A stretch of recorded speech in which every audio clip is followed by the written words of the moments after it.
On va commencer avec Genèse chapitre 37. Genèse chapitre 37. Jacob demeura dans le pays de Canaan où avait séjourné son père. Voici la postérité de Jacob. Joseph, âgé de 17 ans, faisait paître le troupeau avec ses frères. Cet enfant était auprès des fils de Bilhal et des fils de Zilpa, femme de son père. Et Joseph rapportait à leur père leurs mauvais propos. Israël aimait Joseph plus que tous ses autres fils, parce qu'il avait eu dans sa vieillesse, et lui fit une tunique de plusieurs couleurs. Ses frères virent que leur père l'aimait plus que tous, et ils prirent en haine. Ils ne pouvaient lui parler avec amitié. Joseph eut un songe, et il le raconta à ses frères qui le haïrent encore davantage. Il leur dit, « Écoutez donc ce songe que j'ai eu. Nous étions alliés des gerbes au milieu des champs, et voici, ma berge se leva et se tait debout, et vos berges l'entourèrent et se prosternèrent devant elle. » Ses frères lui dirent, « Est-ce que tu régneras sur nous? Est-ce que tu nous gouverneras? » Et ils le haïrent encore davantage, à cause de ses songes et à cause de ses paroles. Il eut encore un autre songe, et il le raconta à ses frères, et il dit, « J'ai eu encore un songe, et voici le soleil et la lune et les 11 étoiles se prosternaient devant moi. » Il le raconta à son père et à ses frères. Son père le réprimanda et lui dit, « Que signifie ce songe que tu as eu? Faut-il que nous venions, moi et ma mère et tes frères, nous prosterner en terre devant toi? » Ses frères eurent de l'envie contre lui, mais son père garda le souvenir de ces choses. Les frères de Joseph étant allés à Sichem pour faire paître le troupeau de leur père, Israël dit à Joseph, « Tes frères ne font-ils pas paître le troupeau à Sichem? Bien, je vais t'envoyer vers eux. » Et il répondit, « Me voici. » Israël lui dit, « Va, je te prie, et vois si tes frères sont en bonne santé, et si le troupeau est en bon état, et tu m'en rapporteras des nouvelles. » Il envoya ainsi de la vallée d'Hébron, et Joseph alla à Sichem. Un homme le rencontra comme il était dans les champs, et il le questionna en disant, « Que cherches-tu? » Joseph répondit, « Je cherche mes frères, dis-moi, je te prie, où ils font paître leur troupeau. » Et l'homme dit, « Ils sont partis d'ici, car je les ai entendus dire, allons à Dothan. » Joseph alla après ses frères, et il les trouva à Dothan. Ils le virent de loin, et avant qu'il fût près d'eux, ils confrontèrent de le faire mourir. Ils se dirent l'un à l'autre, « Voici le faiseur de songes qui arrive. Venez maintenant, tuons-le, et jetons-le dans une de ses citernes. Nous dirons qu'une bête féroce l'a dévoré, et nous verrons ce que deviendront ces songes. » Ruben entendit cela, et il le délivra de leurs mains. Il dit, « Ne lui ôtons pas la vie. » Ruben leur dit, « Ne répandez point le sang. Jetez-le dans cette citerne qui est au désert, et ne mettez pas la main sur lui. » Il avait dessein de le délivrer de leurs mains, pour le faire retourner vers son père. Lorsque Joseph fut arrivé auprès de ses frères, ils le dépouillèrent de sa tunique, de la tunique de plusieurs couleurs qu'il avait sur lui. Ils le prirent et le jetèrent dans la citerne. Cette citerne était vide, il n'y avait point d'eau. Ils s'assirent ensuite pour manger. Ayant levé les yeux, ils virent une caravane d'Ismaélites venant de Galahad. Leurs chameaux étaient chargés d'aromates de baume de myrrhe qui transportaient en Égypte. Alors Juda dit à ses frères, « Que gagnerons-nous à tuer notre frère et à cacher son sang? Venez, vendons-le aux Ismaélites et ne mettons pas la main sur lui, car il est notre frère, notre chair. » Et ses frères l'écoutèrent. Au passage des marchands, Madianites, ils tirèrent et firent remonter Joseph hors de la citerne. Ils le vendirent pour 20 sicles d'argent aux Ismaélites, qui l'emmenèrent en Égypte. Ruben revint à la citerne, et voici, Joseph n'était plus dans la citerne. Il déchira ses vêtements, retourna vers ses frères et dit, « L'enfant n'y est plus, et moi, où irai-je? » Ils prirent alors la tunique de Joseph, et en tuant un bouc, ils plongèrent la tunique dans le sang. Ils envoyèrent à leur père la tunique de plusieurs couleurs en lui disant dire, « Voici ce que nous avons trouvé.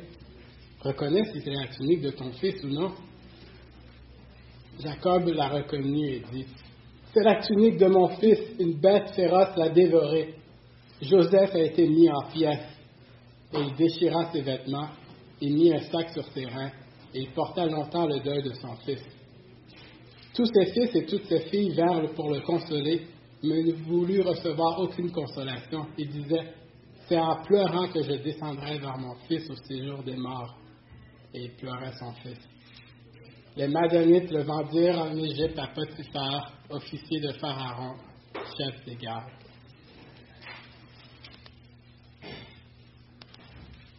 Donc nous sommes dans Genèse chapitre 37 et nous allons voir l'histoire de Joseph qui est en soi une histoire très connue. Déjà à un très jeune âge, on apprend à propos de Joseph et de cette histoire. Comme un des pasteurs que j'ai connus aime bien dire, Joseph, en fin de compte, plusieurs histoires qu'on apprend aux enfants, n'est pas une histoire pour les enfants. On se rappelle ici que Dieu, à travers Joseph, va délivrer son peuple. Dieu, à travers Joseph, veut utiliser son peuple, veut utiliser Joseph pour sauver son peuple, pour former l'alliance qu'il avait promis. Est-ce que le plan de Dieu pour nos vies nous garantit aucun obstacle, aucune difficulté, aucune opposition? Si c'est le plan de Dieu, ne devrons-nous pas échapper aux obstacles de la vie? Et en fait, comment savons-nous que c'est le plan de Dieu si ce n'est quand nous sommes bénis, que tout fonctionne à notre avantage? L'histoire de Joseph nous donne la réponse à cette question, et ça en commençant avec Genèse chapitre 37. Dans ce chapitre, on va observer qu'il y a vraiment un parallèle entre la vie de Joseph et d'Israël, Jacob, son père. Ils ont tous été, les deux, favoris de leur famille. Genèse 37, 2 à 4. Ils ont tous les deux reçu une prophétie de leur avenir. Genèse 37, 5 à 11. Tous les deux, leurs frères veulent les tuer, et tous les deux sont forcés de se rendre dans un pays étranger. Nous venons à nous demander que si Dieu avait vraiment prévu de délivrer Joseph au-dessus de sa famille, de l'élever au-dessus de sa famille, Dieu n'aurait pas dû agir autrement que la manière que ça s'est accompli. De toute évidence, ici, Joseph s'est probablement trompé sur le songe qu'il avait eu, le rêve qu'il avait eu. Il aurait peut-être mieux fallu pour lui garder tout cela à l'intérieur de son cœur. Ainsi, on lit « Jacob demeura dans le pays de Canaan, au verset 1, où avait séjourné son père. Voici la postérité de Jacob. Joseph, âgé de 17 ans, faisait paître le troupeau de ses frères. Cet enfant était au pied le fils de Bélal, fils de Zilpa, femme de son père. Et Joseph rapportait à leur père tous leurs mauvais propos. » Et donc ici, on a la relation, on a le chapitre qui conclut, comme on avait vu, et là, on est introduit à un nouvel événement, des nouveaux événements, une nouvelle histoire. Et ici, on est avec Joseph qui a 17 ans. Joseph, on voit qu'il s'entretient plus avec les enfants de Bélal et de Zilpa. Donc, on se souvient de cette tension qu'il y a entre le clan Jacob et tous ses fils. Donc, Joseph, est-ce que n'est pas avec les enfants nécessairement de Léa? Et ici, il prend soin des brebis, une tâche qui a été donnée aux plus jeunes, on se souvient à David, tout ça, donc rien de surprenant ici pour nous. Et Joseph rapportait à leur père leurs mauvais propos. Donc ici, il y a deux philosophies lorsqu'on regarde l'histoire de Joseph. Il y a les personnes qui croient que Joseph, dans toute l'histoire, rien n'est mentionné à propos de lui qu'il a fait quelque chose de mal. Réellement, quand on pense aux histoires d'enfants qu'on avait à propos de Joseph, Joseph est en fin de compte un peu le Daniel ou, jusqu'à un certain point, Jésus. Et sans enlever le fait qu'il y a réellement un type dans Jésus et Joseph, dans cette histoire-là, je vais prendre l'autre perspective où il n'est pas réellement l'homme ou l'adolescent qu'on perçoit comme sans péché, si je pourrais dire. Donc, lorsqu'on lit que Joseph alla vers son père pour parler des choses que leur fils avait fait de mauvais, en fin de compte, le terme ici pourrait être construit comme Joseph allait rapporter des choses à propos des frères, mais d'une manière à les diffamer. Donc Joseph fit un mauvais compte rendu de ses frères à leur père, où Joseph porta atteinte à la réputation et à l'honneur de ses frères. Et on voit ça parce que dans Nombre 13-32, dans ce même idée d'optique est utilisée lorsque les espions ont diffamé la grâce de Dieu auprès du peuple lorsqu'il fallait aller à la terre promise. Ils ont dit qu'il y avait des géants, qu'on ne serait pas capable, et ainsi de suite. Ils ont décrit la situation dans une exagération qui a fait en sorte que les gens ont décidé de ne pas aller selon ce que Dieu avait dit. Donc ici, Joseph, en fin de compte, n'oubliez pas, c'est un enfant choyé. Depuis sa tendre enfance jusqu'à maintenant, c'est le préféré de papa. Imaginez un enfant élevé dans cette atmosphère-là et vous avez Joseph qui a, avec un certain orgueil, une attitude orgueilleuse envers ses frères, sachant que son père l'aimait plus qu'eux. En fait, quand on peut même penser que tout ce que Joseph allait rapporter, peut-être que son père allait même pas vérifier la véracité de ce qu'il avait à lui dire. Ce que mon fils, que j'aime tant, me dit, je l'accepte parce que je l'aime tant. Donc, on est parfois biaisé par cette attitude-là. Donc, toute cette perspective-là de voir que Joseph, en fin de compte, avait cette attitude de diffamer ses frères, vient de la Bible nette. Donc, Joseph, on peut le percevoir comme un adolescent gâté. Donc, toujours eu facile dans la vie comparé à ses frères. Donc, ici, on a Joseph qui rapporte à leur père leurs mauvais propos, qui, en fin de compte, décrit les frères d'une manière peu gentille. Et en fin de compte, cette même illustration se voit avec Jacob et Isaac, que Jacob préférait Ésaü face à Isaac préférait Ésaü face à Jacob. Donc, on est là dans cette situation-là où Jacob avait vraiment vécu cette séparation-là avec son père ou cet amour qu'il aurait voulu avoir égal à égal avec Ésaü. Et pourtant, ça n'a pas été suffisant pour lui que de recréer ce cycle de péché. Je veux dire pourquoi il aimait Joseph et Benjamin, c'est parce que c'était les fils de la femme qu'il aimait tant. Oui. Alors, c'est normal que si tu es en couple avec une femme que tu n'aimes pas, tu manifesteras peu d'amour pour ta progéniture, pour tes enfants. Mais si tu es en couple avec la femme que tu aimes tant et que cette femme que tu aimes tant te donne des enfants, tu vas plus les aimer. Oui, j'aime bien quand tu dis c'est normal, on s'entend, mais souvent tu dis dans notre nature adamique. Oui, c'est normal, mais on s'entend que pour un père, il doit s'efforcer d'avoir le même amour pour ses enfants. Et ainsi on lit au verset 3, Israël aimait Joseph plus que tous les autres fils. Donc, le favoritisme que Jacob crée est l'initiateur du conflit qui existe entre la famille. Autant l'attitude de Joseph que l'attitude des frères. C'est vraiment Jacob qui crée cette initiation-là à propos de ses fils.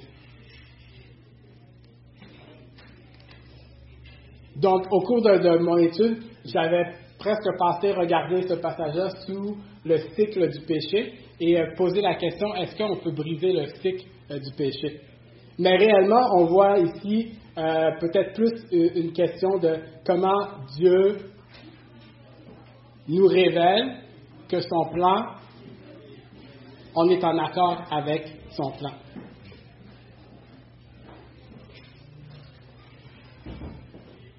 Et donc on lit, oui, parce qu'il avait eu dans sa vieillesse, et on sait, Joseph avait été eu par, comme tu avais dit, Rachel, était vraiment un désir qu'on sait que Rachel avait prié longtemps pour ça et qu'elle avait finalement eu. On peut même penser que Joseph, étant le premier-né, avait même un amour plus spécial que celui de Benjamin, parce qu'il était le premier-né, et comme on sait dans ce milieu-là, le premier-né avait une grande importance. Donc l'amour était vraiment toute particulière, celle que Joseph avait par rapport à tous ses frères. Et par cause de cet amour, on lit que Jacob lui fit une tunique de plusieurs couleurs. Donc ici, encore dans les histoires d'enfants, c'est une tunique multicolore qu'on voit avec plein de couleurs. Ben, c'est pas ça réellement que c'était. C'était une tunique avec probablement plus des longues manches et aussi qui allait un peu plus loin en terre. Donc, s'il fallait travailler dans la vie, vous comprenez que si j'ai des longues manches et une tunique très longue, il m'est difficile de travailler. Donc, c'était vraiment un état de statut que son père lui remettait. Et on voit plus tard que Joseph ne se débarrassait pas de cette tunique-là. Quand il va se rendre voir ses frères, il avait la tunique. Donc, c'est comme si Joseph, il arrêtait d'être un berger. Quand il fallait travailler, on avait une tunique à manches courtes et plus courte pour pouvoir se déplacer plus facilement. Donc, Joseph se déplaçait un peu comme on pense aux pharisiens, lentement, avec stature, parce que là, il avait été élevé. Et cette situation-là n'est pas là, et là, elle n'aide pas tout le conflit qui existe. Donc, à partir du verset 4, ici, on a une escalation de l'animosité qui est ressentie entre les frères de Joseph à son égard. Et les événements ici s'intensifient. Vraiment, le langage, là, il faut le voir. Comme vous voyez, et voici, me voici, et des fois, c'est même pas traduit. Donc, il y a vraiment une séquence où là, on est en train de nous dire, regardez ce qui arrive, et vraiment, il y a une escalation dans le fait que les frères sont en haine devant Joseph. Ses frères virent que leur père l'aimait plus que tous, et ils le prirent en haine. Et encore là, on retourne avec le parallèle de Jacob avec Ésaü, où Ésaü a eu de la haine pour son frère Jacob. Et voici ici que les frères ont le même comportement, à un tel point qu'il est facile de dire que c'était tangible. Donc, encore une fois, Jacob a vécu cette situation-là, mais il semble ne pas y prendre garde. Donc, le niveau d'animosité est à son comble présentement. Il suffit juste d'une goutte d'eau pour faire déborder le vase. Et donc, leur raison de leur haine, ce qui alimente leur haine, c'est que Joseph rapporte leurs mauvaises actions. Joseph est plus aimé par son père. Joseph reçoit des cadeaux. Là, on a la tunique, mais il faut comprendre que probablement que Joseph avait reçu d'autres choses tout au long de sa vie. Et là, on va rentrer avec le fait que Joseph a des songes, des rêves de supériorité.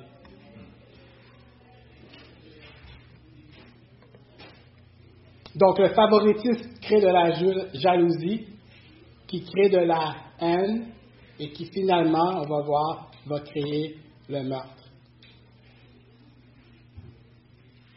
Et donc, au verset 5, on lit, Joseph eut un songe, et il raconta à ses frères qui le haïrent encore davantage. Jacob aussi avait eu des songes, on se souvient, avait eu des rêves, et jusqu'à maintenant, on était convaincus que ceux-ci venaient de Dieu. Par contre, ici, dans les songes ou les rêves que Joseph a, il n'est pas mentionné que cela vient de Dieu. Et même Joseph lui-même, dans sa description de ces rêves-là, n'a pas mentionné « Dieu m'a révélé que ». Et il va falloir que la famine, qu'on se transporte à la famine pour vraiment qu'on comprenne que c'était vraiment une prophétie que Dieu avait donnée à Joseph. Pourtant, dans ce temps-là, les rêves et les songes avaient une perspective un peu divine, mystique. Donc, avoir un rêve pouvait avoir un semblant qu'un Dieu m'avait parlé et m'avait donné une révélation autre que celle que les gens avaient. Donc ici, quand Joseph a ce songe-là, Jacob doit, quand on lit qu'après ça, dans sa tête, il se repasse qu'est-ce qui s'est passé, c'est qu'il se rappelle lui-même avoir eu des songes dans le passé et donc se demander possiblement que Dieu avait encore une fois l'idée en tête de prendre le plus petit et de l'élever au-dessus des plus grands. Et donc, pour revenir à notre question, nos vies sont pas si différentes et plus souvent qu'autrement, nous ne pouvons pas faire de sens de ce qui nous arrive et dans quel but ultime sur cette terre ces événements se produisent. Entre autres, si on regarde juste comment Dieu souvent intervient à propos de nos péchés, nous ne recevons même pas les conséquences qu'on devrait recevoir de la manière que nous les méritons à cause de notre péché. Et pourtant, Dieu intervient d'une manière toute spéciale. Et ainsi, souvent, on est emprunt à un questionnement du fait que je suis convaincu que Dieu m'a dit de faire quelque chose, mais pourtant, les événements autour de nous me semblent me dire que Dieu veut que je ne poursuive pas cette idée, cet appel. Et dans un sens, pour nous qui savons que ce songe vient de Dieu, on regarde l'histoire de Joseph et on se demande, est-ce que vraiment Joseph a compris qu'est-ce que Dieu veut de lui, puisque tous les événements ne semblent pas conduire à lui étant été élevé. Remarquez qu'il n'y a pas de date inscrite dans quand Dieu va accomplir cet événement-là, mais il va l'accomplir. Donc, il y eut un songe. Et Joseph vient et il dit, et voici ce que Dieu a fait, et voici, Dieu m'a dit que vos gerbes, et voici, et il indique vraiment l'intensité du rêve. On voit l'intensité de Joseph, il est comme, wow! En plus de l'amour de mon Père, imaginez-vous donc, je vais être au-dessus de vous. Et donc, ses frères lui dirent, est-ce que tu régneras sur nous? Est-ce que tu nous gouverneras? Et ils le haïrent encore davantage par ses songes et par ses paroles. Donc, pour eux, il n'y a pas de doute qu'est-ce que la signification du songe veut dire. Même pour nous qui le lisons, l'image illustrée est visible. Le mot prosterné parle évidemment de soumission de la part des gens qui se prosternent par rapport à l'autre personne. Donc, on peut comprendre que les frères sont comme, pour qui te prends-tu? Tu penses réellement que tu vas régner par-dessus nous? Tu penses réellement que nous, on va venir et se prosterner devant toi, se soumettre à toi? La particularité d'un songe et d'un rêve, c'est qu'on ne le contrôle pas. Mais peut-être que Joseph aurait dû contrôler sa langue. Peut-être aurait dû aller voir son père en privé. Et on ne peut pas accuser Joseph d'avoir eu ce songe-là parce que c'est comme incontrôlable dans le sens les rêves et les songes, tout ça. Et donc les frères sont en déni et ne peuvent tout simplement pas penser que cette réalisation-là va se produire. Et voici que Joseph a un deuxième songe.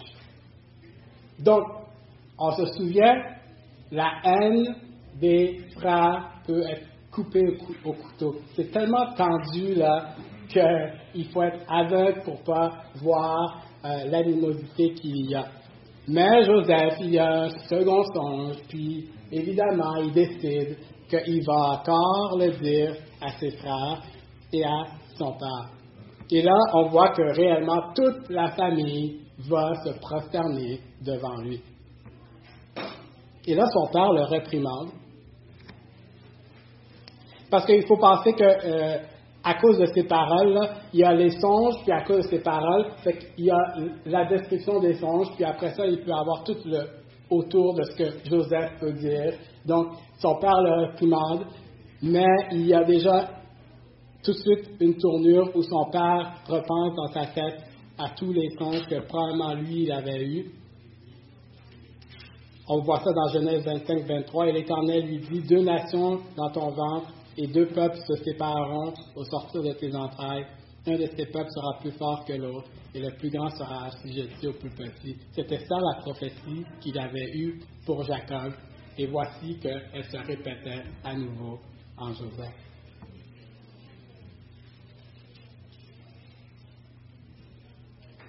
Et donc les frères, comme à leur coutume, prennent le bétail et vont pour les amener à manger. Et le fait qu'ils s'éloignent autant veut lui montrer probablement une certaine sécheresse dans le pays, dans le fait que ça fait longtemps qu'il n'y a probablement pas plu, donc de plus en plus qu'ils s'éloignent pour trouver de la nourriture.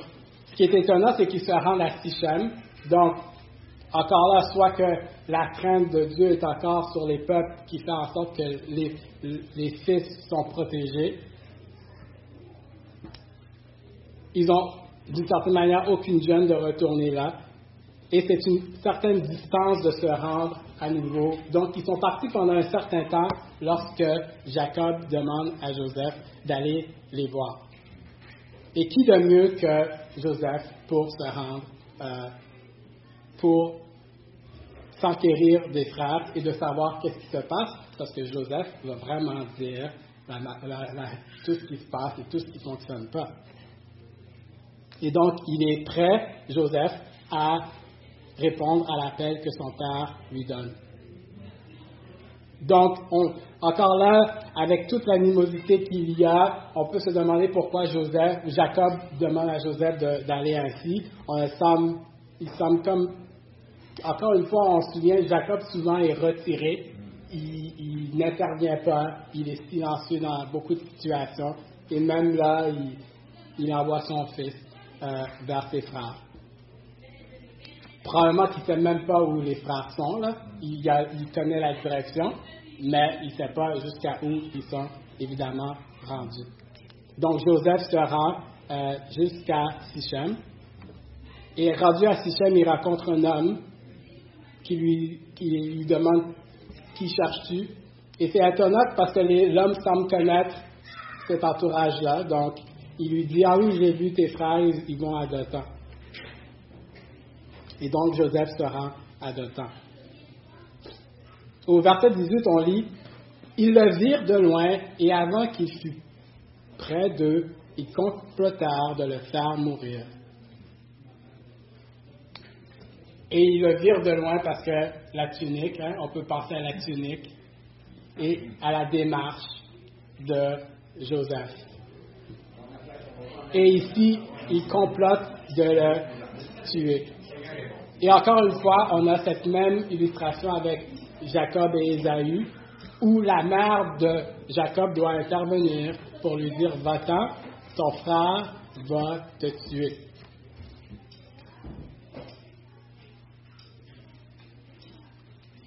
Et quel meilleur moyen que de briser un songe que de tuer la personne?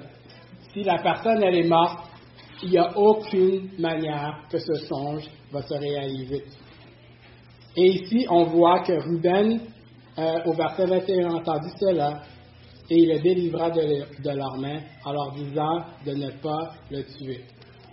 Donc, qu'est-ce qui pousse, vous pensez, Ruben à vouloir sauver la vie de Joseph? Pourquoi pensez-vous que Ruben intervient pour sauver la vie de Joseph?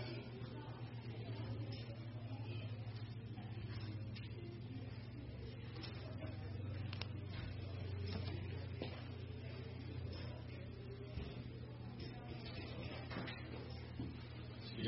père. Parce qu'il aimait son père. Peut-être qu'il va être tenu responsable parce qu'il est le plus vieux. Oui. Plus vieux, responsable. Peut-être que même s'il invitait Jacob, il n'aurait pas laissé le. Il voulait juste le voir partir, mais pas le tuer. Oui. Donc, c'est ça. Même si il y a une emphase sur le fait que Jacob aimait plus Joseph que les autres, il reste pas moins, je pense, que Jacob aimait ses autres fils et filles. Donc, après ça, il y a, oui, étant le premier-né, Ruben avait cette responsabilité de prendre soin de la famille. Rappelez-vous que Ruben aussi a été envers Bilal. Et ici, on peut penser que Ruben veut comme restaurer la relation qu'il a avec son père, de l'avoir trahi en allant vers sa femme.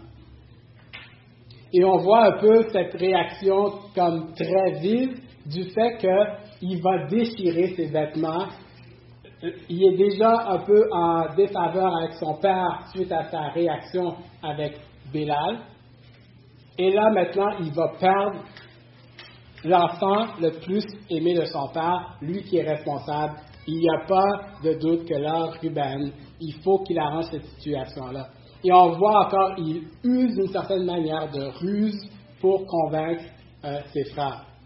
Parce que d'aucune manière, il aurait pu leur dire, ne le tuons pas et ramenons-le chez lui. Il sait l'intensité avec laquelle il est avec ses frères. Donc la seule manière, c'est d'avoir un autre plan rusé pour pouvoir délivrer par la suite Joseph. Donc c'est cette situation-là que Ruben se retrouve un peu coincé. Il doit garder Joseph en vie, sinon il vient encore plus de descendre dans la liste de son père. Et donc il lui dit, jetez-le dans cette citerne. Donc on comprend que les citernes étaient assez grandes pour permettre en sorte que la personne ne pourrait pas sauter, là. Donc c'était vraiment creusé en vue de ramasser l'eau. Donc les citernes étaient un moyen qui était prévu de ramasser l'eau de pluie dans ces environnements-là. Donc ils pouvaient vraiment être très profonds. Le dictionnaire Lexham dit les citernes servaient de réservoir utilisé pour compléter l'approvisionnement en eau d'une région en recueillant les précipitations. Et ce qui est intéressant, c'est que plus loin, Moïse nous dit, inquiétez-vous pas, la citerne, elle est vide. Parce que sinon, Joseph serait noyé dedans. Et ce qui nous rappelle que si la citerne, elle est vide, c'est vraiment qu'il n'y a pas eu beaucoup d'eau depuis un certain temps. Et là, quand Joseph arrive au verset 23, ils sont là et ils sautent dessus, ils le dépouillent de sa tunique et ils le prirent et le jetèrent dans cette citerne qui était vide. Ils s'assirent ensuite pour manger. Comment décrivez-vous le comportement et l'attitude des frères de Joseph à ce point de l'histoire? Ils s'assirent pour manger. Qu'est-ce que vous percevez avec le fait que les frères s'assirent pour manger et leur attitude face à leurs frères et leur comportement? Les frères disent que c'est nous autres qui le contrôle sur lui, non lui qui le contrôle sur lui. Il y a une satisfaction de vengeance. Oui. On est sensibilisés à ce qu'ils ont fait. Oui. Ils sont décidés. Il n'y a pas autre chose à faire. Joseph va mourir. C'est à un tel point qu'ils sont en mesure de vaquer à leur occupation normale. Rappelons-nous que parmi ses frères, il y a Lévi et Simon qui ont massacré une ville entière. On parle d'hommes qui sont prêts à tuer et qui l'ont déjà fait. Et si on se rappelle que les frères sont allés dépouiller une ville, vous avez vraiment le caractère endurci des frères à ce moment-là. Donc, si Dieu voulait intervenir à ce moment-là, il fallait que ça se passe maintenant. Comment le fait que Joseph allait être élevé par-dessus ses frères allait se produire? Est-ce que Joseph était silencieux? Non. Joseph a crié. Joseph les a suppliés. On voit plus tard dans Genèse 42, 21, 22. Ils se dirent alors l'un à l'autre, « Oui, nous avons été coupables envers notre frère, car nous avons vu l'angoisse de son âme, quand il nous demandait grâce et nous ne l'avons point écouté. » Imaginez, il s'assoit pour manger, il y a Joseph à côté qui crie, qui supplie de leur laisser sortir. Joseph, il est pas mal convaincu que la situation est grave et eux, ils vont tout bonnement aller pour manger. Alors, quand on lit ça, on doit dire, Dieu va intervenir et Dieu intervient. Levant les yeux, il y a une caravane qui s'en vient, une caravane d'Ismaélites. Et donc, les Ismaélites et les Médianites, selon un dictionnaire, étaient des groupes distincts. Donc, on se souvient de ce nom-là qu'on entend Ismaélite, ça nous rappelle, mais qui se chevauchent parfois dans les récits bibliques. Évidemment, les Ismaélites sont les descendants d'Ismaël, le fils d'Abraham avait eu avec Agar, tandis que les Madianites étaient les descendants de Madian, le fils d'Abraham avec Kétura. Et on peut voir comment Dieu, dans tout ça, quand il dit « j'ai choisi un peuple », mais qui quand même prend soin des autres peuples, Dieu vraiment, et on voit toutes les répercussions du péché et de voir comment tout ça se produit. C'est quasiment drôle que Dieu livre Joseph entre les mains, d'une certaine manière, encore de sa famille lointaine. Donc, ces deux groupes-là étaient des nomades dans des régions désertiques de l'Arabie. Donc, ici, c'est ça, les Ismaélites et les Médianites.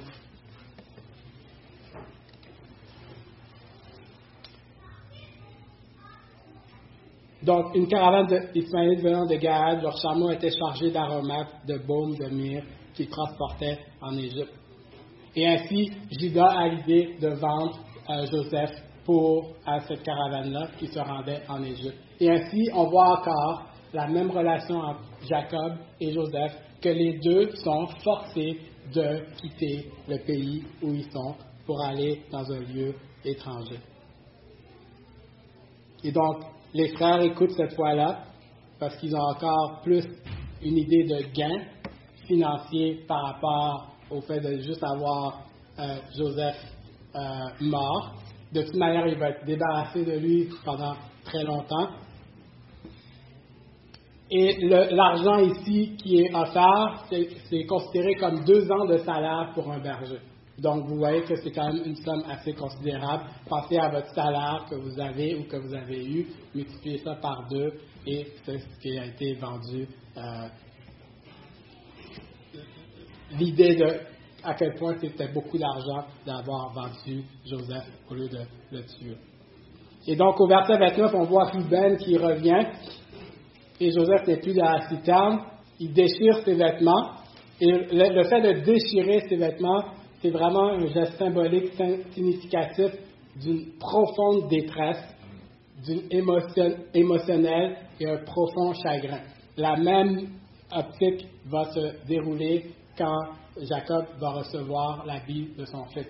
Donc, c'est pour ça qu'on se demande pourquoi Ruben a une détresse aussi grande, et c'est là qu'on essaie de comprendre son état vraiment avec le fait qu'avec Bilal, et là, il perd maintenant le fils bien-aimé de son père. C'est pas une bonne optique pour lui. Et lorsqu'il va voir les autres frères, il décide de prendre la tunique et de le tremper dans du sang de bouc. J'aurais une question, parce que une partie, j'ai jamais bien compris. Ruben était, très sensible à ce que Joseph reste en vie.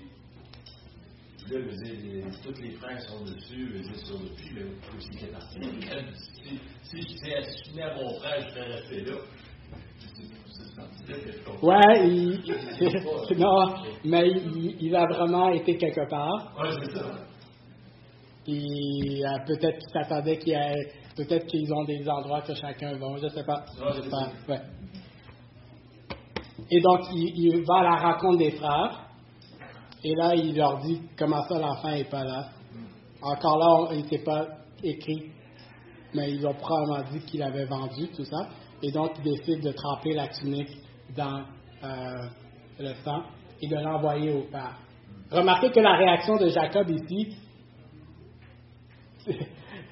c'est un peu dans la même supercherie que Isaac quand Jacob est venu le voir.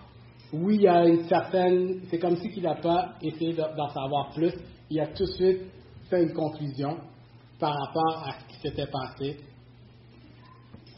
Moi, dans la lecture que je fais, c'est comme si le manteau, la tunique avait été envoyée avant que les frères arrivent. Là. Puis là, il voit la situation, puis il décide que c'est comme si un messager a été envoyé. Peut-être que les frères étaient là à ce moment-là, c'est possible. Et là, il va vraiment être dans une tristesse incroyable du fait qu'il ne pourra plus, même personne ne pourra le consoler. Et donc, le séjour des morts, juste pour faire une parenthèse, dans ce temps-là, il pensait que les gens se rendaient au séjour des morts, qui était une zone tampon par rapport à aller directement au ciel. Si vous voulez faire une étude par rapport à ça, c'est très intéressant parce qu'il y a toute une relation au fait que Jésus, quand il est mort, dans certains passages, il est dit qu'il est allé au séjour des morts. Donc, je ne vous en dis pas plus.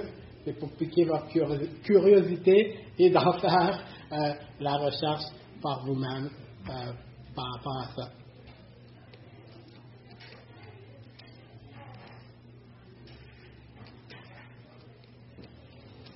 Donc, est-ce que le plan de Dieu pour nos vies nous garantit aucun obstacle?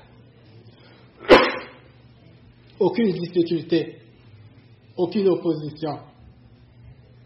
Non. Le plan de Dieu n'est pas une garantie que nous échapperons aux difficultés jusqu'à l'accomplissement de notre destinée. Imaginez, même Jésus, le Fils que Dieu aimait, n'a pas échappé à l'opposition. Et pourtant, qui autre que Jésus était dans le plan parfait de son Père? Comme Joseph, Jésus a eu plein de prophéties à propos de lui, dont certains le décrivent comme le Messie. Comme Joseph, Jésus a été haï par ses proches. Comme Jésus, un complot contre lui pour le faire tuer a été fait. Comme Joseph, Jésus a été forcé d'aller dans un autre pays. Et ça donne que c'est en Égypte. Et comme Joseph, Jésus a été vendu pour une somme d'argent. Donc, il est important de noter que même si on est convaincu de comprendre l'appel de Dieu pour chacune de nos vies individuelles, l'histoire de Joseph nous rappelle que nous ne sommes pas à l'abri de rencontrer des épreuves difficiles et des imprévus. Ainsi, les difficultés rencontrées dans nos vies ne sont pas une image que Dieu désapprouve ou ne nous conduit pas vers la direction qu'il nous appelle.